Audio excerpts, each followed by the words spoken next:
Ho fankalazana ny journée mondiale des télécommunications izay eto amin'ny ministère amin'ny positra sy ny fifandraisan-davitra ary ny fampivoarana ny atao arak'azy mirindra dia mikarakara concours de développement d'application mobile izay rahana mikarakara amin'ny UAE.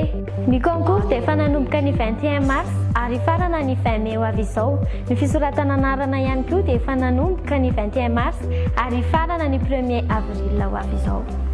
Maro ireo loka ho an'ny voalohany voyage tana Maurice tana, smartphone, tablette, miampy cadeau surprise. Ho an'ny faharoa smartphone, tablette, miampy cadeau surprise. Ho an'ny fahatelo tablette, miampy cadeau surprise. Ny ministera dia anosika sy ampahafantatra ary anaparitaka amin'ny anao manjery sy gazety ireo telo voaloha ary mariana fa hisy conférence de presse amin'ny hoandro fizarana ny loka io.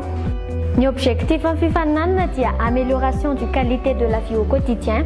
Amin'izany dia afaka misafidy ny ray amin'ireto thème reto ny mpifaninana: éducation, santé, agriculture, sécurité, technologie à gestion du trafic de la circulation.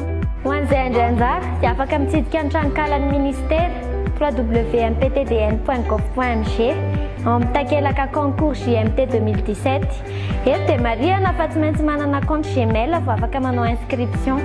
Association, entreprise, collectivité na ihany koa particulier ireo ny afaka mandray anjara.